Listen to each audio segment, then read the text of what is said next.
Hello and thanks for joining us from our studios in Israel. Coming up in today's newscast, the Israeli Prime Minister disagrees with the Republican platform. The families of terror victims in Israel go on a special retreat, and 85 Israeli orphans receive a special award. I'm Natasha Kirchuk here with the latest news in Israel.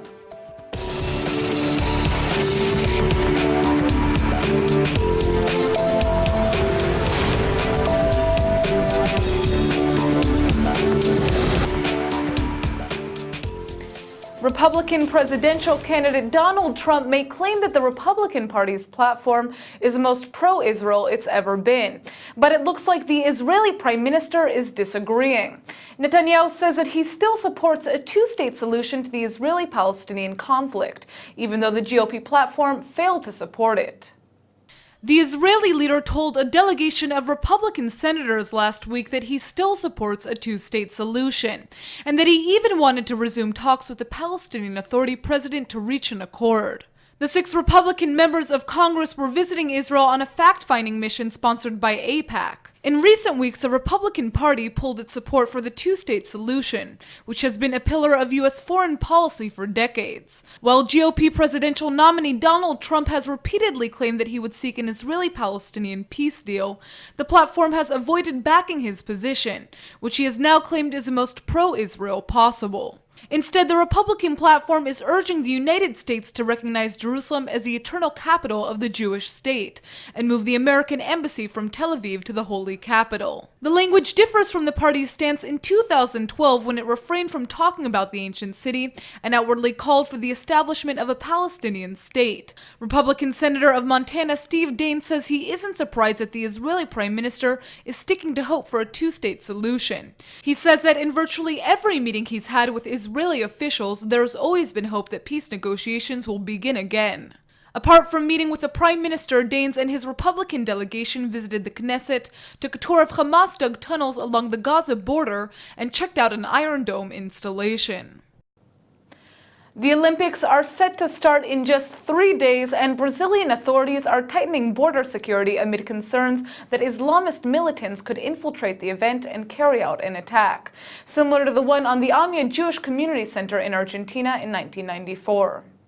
Brazil, Argentina, and Paraguay all meet borders at one of the most popular tourist destinations known in South America, Iguazu Falls. While tourists from around the world come visit the impressive waterfalls bordering the 3 countries, the tourist destination also represents one of the biggest smuggling routes in South America, especially when it comes to illegally transporting weapons. Now, Brazilian authorities are cracking down on the area, intensifying border controls to prevent any military attacks in the country as a Rio Olympics begin. Last month, Brazil arrested 12 people on suspicion of supporting the Islamic State and discussing possible attacks during the Games.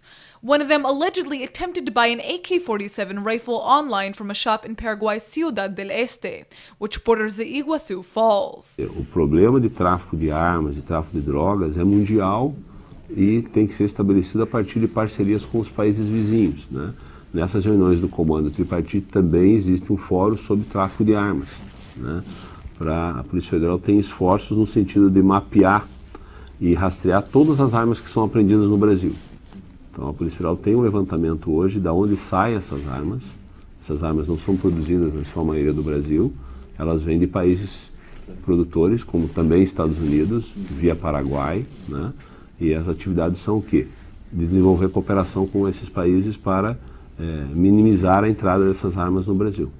It's not difficult to acquire guns in Brazil's major cities, but nevertheless security forces have upped checks at the border, where tens of thousands of people cross back and forth every day. Aqui está começando a Olimpíada, como também foi na Copa do Mundo no Brasil. A gente tem pessoal novo fazendo reforço aqui na ponte nos controles. Nosso controle aí fora tem mais pessoal. A gente recebeu novo veículo para fazer também controle dessa caminhoneta nova. E tudo isso é para aumentar a segurança aqui no período das Olimpiadas. Much of the government's fear comes from the two attacks on the Jewish community in Buenos Aires in the early 1990s. An attack on the Israeli embassy in 1992 and the Amar Jewish Community Center in 1994 left 114 people dead, and both incidents were blamed on the Lebanese militant group Hezbollah. U.S. authorities later drew links to the extensive Lebanese community in the tri-border Iguazu area, where money was raised from certain weapon-selling malls in Paraguay. Brazilian authorities are now concerned that the Iguazu Falls area is a potential access point for Islamist militants interested in carrying out attacks during the Olympics. Police say they are monitoring at least 100 people with possible links to Islamic extremism, and most of them are in the tri-border area. The imam of a mosque in the zone says he's keeping his eyes open for any suspicious behavior on the part of his congregants, and will inform police if he sees anything wrong.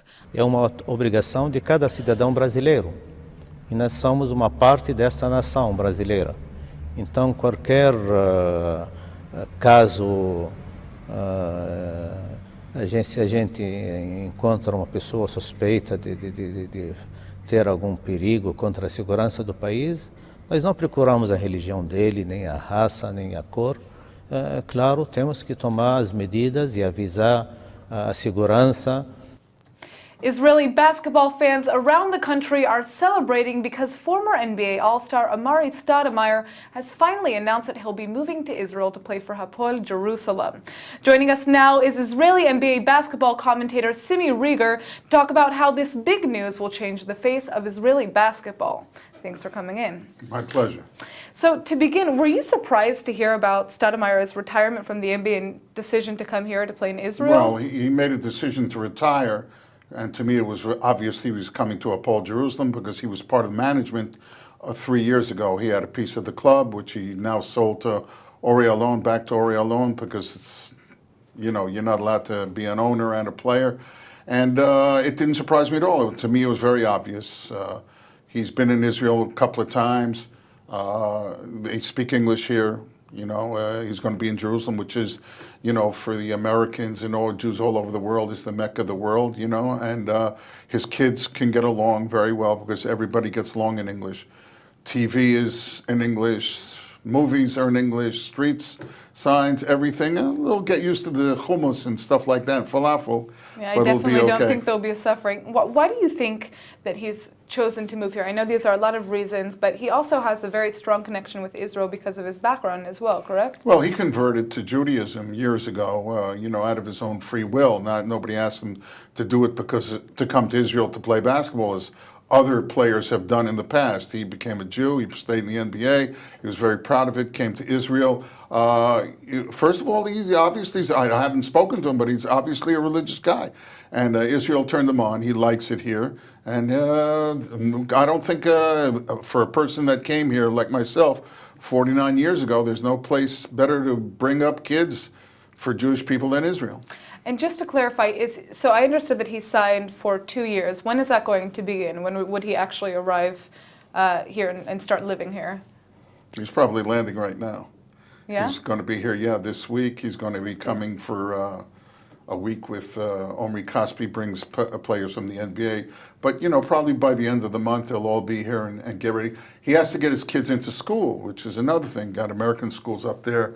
He's a family person. He's not just coming by himself, and he's coming with a whole family, a crew. So it's a whole process. I mean, Yep. It's really exciting. I can only imagine how he must be I'm feeling happy right for now. him that, that he found his way to come here, and like I know other people of different religions that find their way to other places, and I'm sure he's going to be very happy about it. Absolutely. I mean, this is clearly a big dream of his to have the chance to live here, and he's able to continuously pursue playing basketball, which he loves to do, and in a place that he also loves. So, how do you think the fact that such a big NBA All-Star is going to be playing here in Israel will actually change basketball in this country?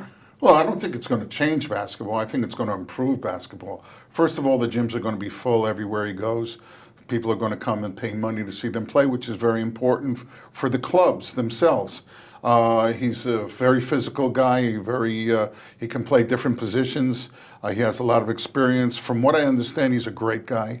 I mean, I've seen interviews with him on TV. I've never spoken to him personally, but he likes to laugh. He likes to be together.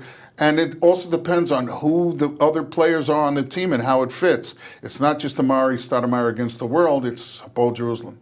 Absolutely, which also just won the championships in Israel last year. No, so 2 years ago. 2 years ago, sorry. Yeah. But I mean, that's still a big deal because it was the first time in their history, right? Yep. Yeah, Danny Franco did a great job, and he's moved on, and they've moved on, and, you know, Amari's here, and God bless him.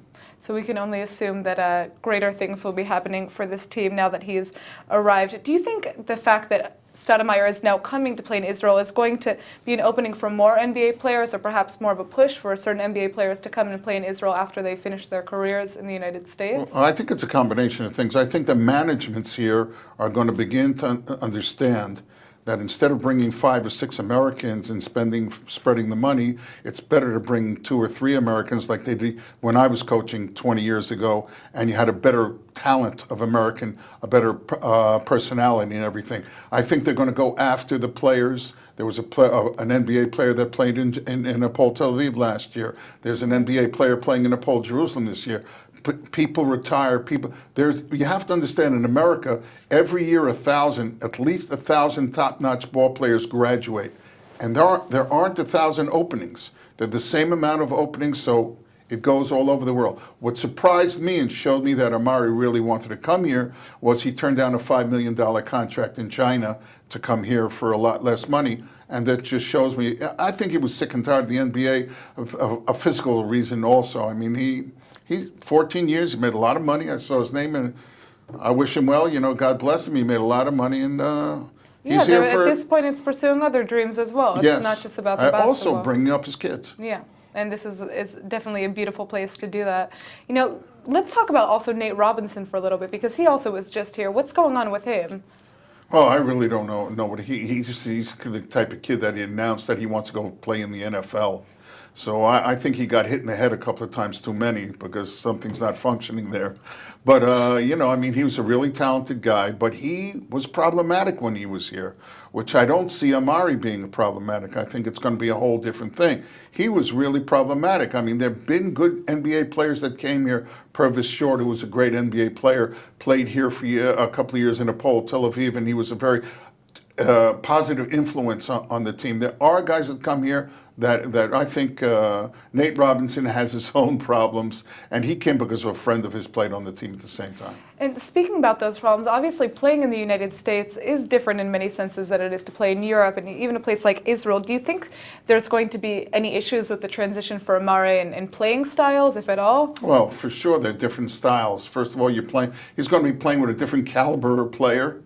And he's going to be playing against a lower caliber player against him. There are certain rules that are different here than in the States. First of all, it's a 40-minute game. It's not a 48-minute game. Then the walking rule is very important here because they call a lot more than they do in the NBA. But he'll get used to it. I mean, you know, people acclimate themselves, or they don't.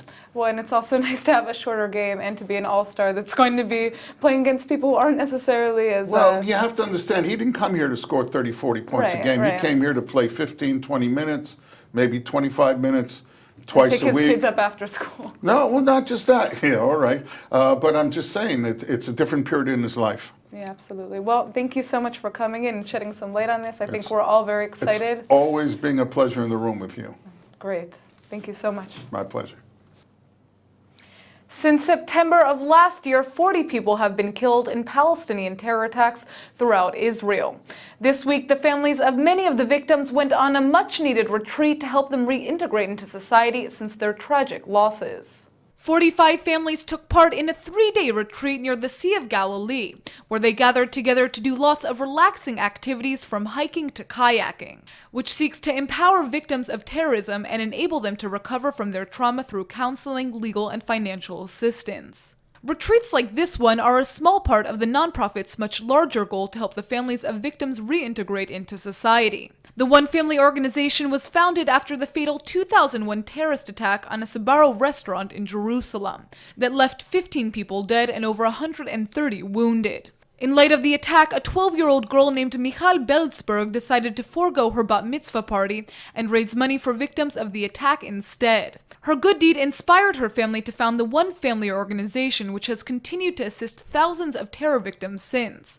This year, over 200 people participated in the retreat, which included group therapy sessions where victims were able to share experiences and bond. Participants say the therapy sessions are extremely powerful and play an important role in the recovery process. In Israel, terror victims often face an uphill battle in obtaining adequate government assistance, especially because many of the post-traumatic symptoms are mental rather than physical, and not very visible.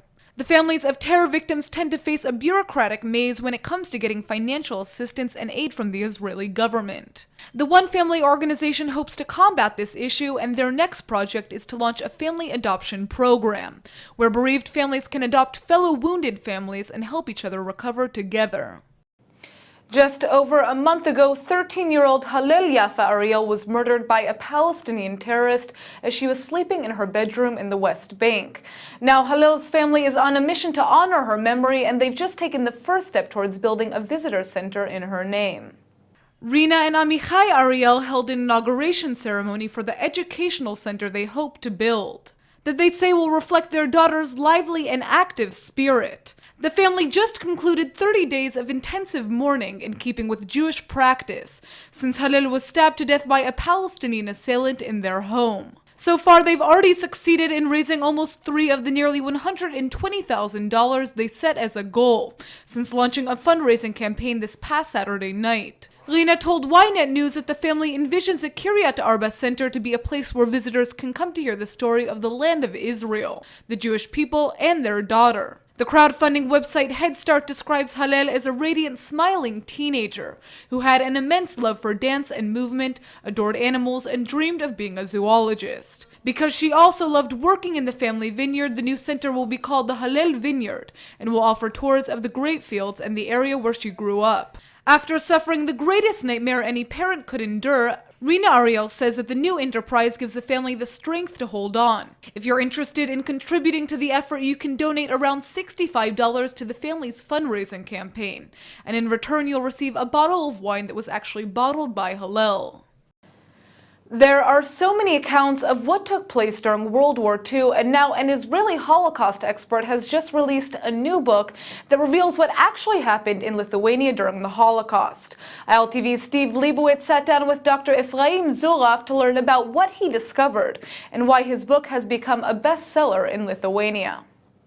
The book is basically a book about Lithuanian complicity in Holocaust crimes, which I wrote together with probably the most popular author in Lithuania, a non-Jewish woman named Ruta Vanagaita, who discovered about 2 years ago that her relatives, her grandfather and her aunt's husband, had been involved in killing Jews. And that was after they opened up the special archives in Vilna, which is the archives of the KGB, who were the ones who put the Nazi collaborators on trial. So, unlike all the other Lithuanians who would have ignored it or denied it or whatever, Ruta decided she wanted to atone for the crimes of her relatives.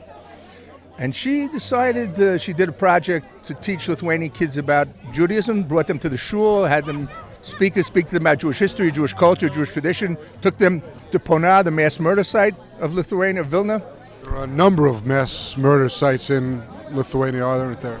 There are at least 227 sites of mass murder, because first of all, 96.4% of Lithuanian Jews were murdered during the Holocaust. In other words, of the 220,000 who lived under the Nazi occupation, 212,000 were murdered.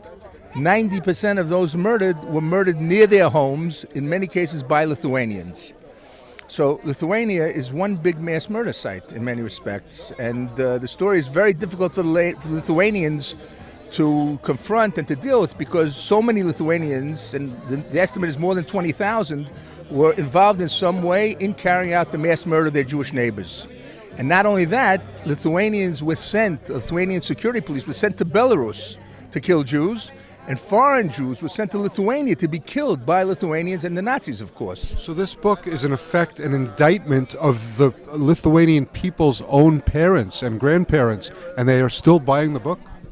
First of all, whatever success we had, and it's very important to explain that in the wake of the book, which was really, in many respects, adopted by the younger generation who hadn't heard the truth and wanted to know the truth, and certainly couldn't be blamed for the sins of their grandparents. So first of all, for the first time, we're seeing a very intense and much more open discussion of what actually took place in the Shoah. You know, there was a book fair in Lithuania at the end of February, and a lot of elderly women came over to Ruta, and they said to her, you know what? Now, for the first time in our family, we're talking about what happened to the Jews. And remember, this is something that happened everywhere in Lithuania. There's no place where Lithuanians were not involved in the killing and where the Jews were murdered. So this is a real earthquake, a real tsunami in a certain sense, and there's no question that it's because of Ruta. In other words, I've been talking about this for 25 years in Lithuania, and not particularly convincing them, because I come from the outside, I'm a Jew, I obviously have an axe to grind.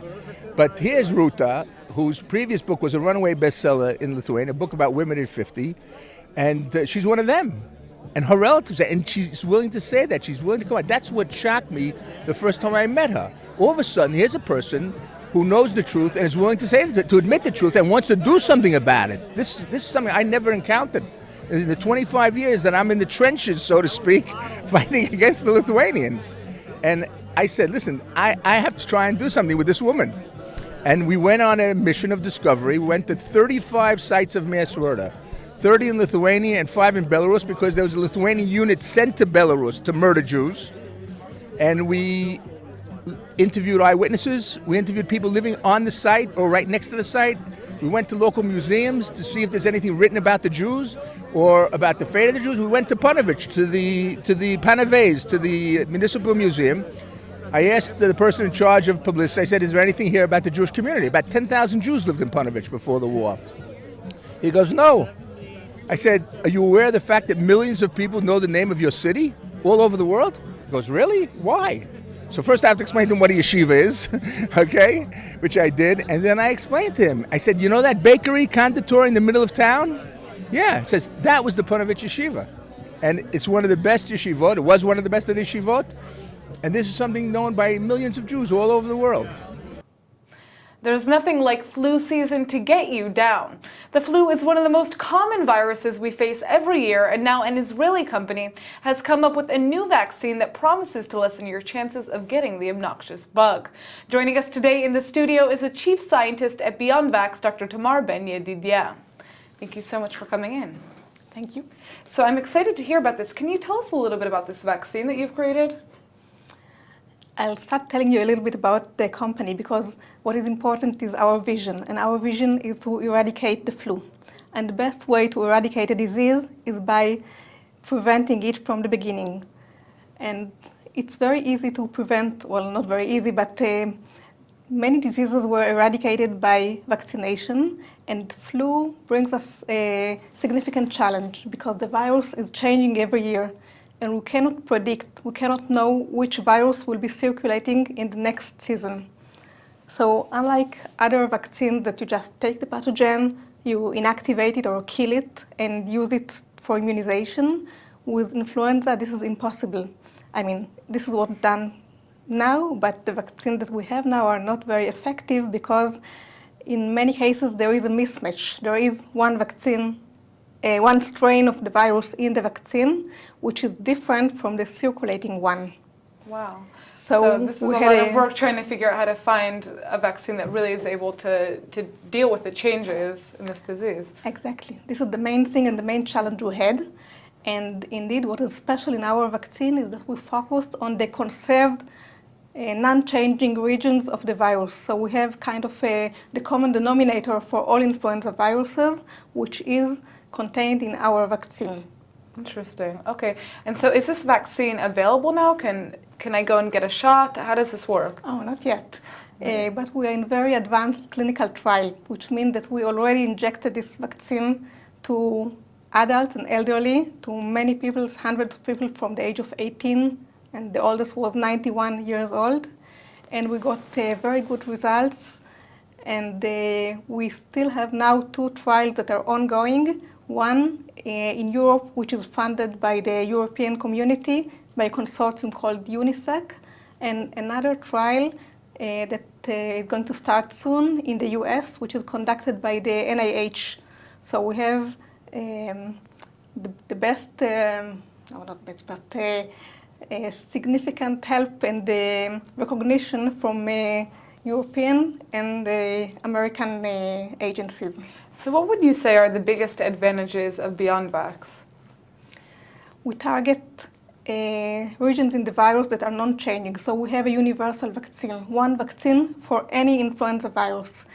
This vaccine is going to be good for seasonal strains and for pandemic strain. You probably heard about the swine flu, about the bird flu, which is very dangerous. And our vaccine target all of them. So, I mean, how do you think this vaccine is going to change society? What kind of impact is this going to have on the world? Now we get a vaccine against influenza every year, and it doesn't make sense. There is no other vaccine that you have to take yearly. And our vaccine that is targeting all influenza viruses will be given year-round, not specifically before the flu season. It can be given in the summer. So first of all, the health authorities can plan ahead when to vaccinate, which part of the society to vaccinate during the year. It's not that everybody rush to get the vaccine when the winter begins. And the other thing is that it will provide better protection for at-risk population. We know that elderly and very young children suffer, although they take the vaccine, the current vaccine, they are not protected. Most of the morbidity and mortality from influenza is at the elderly population. Right. And we showed in clinical trials in human, that when we vaccinate with our vaccine, these old people are protected against the disease. So it's going to be a significant change for them. How can we find out when this vaccine is available?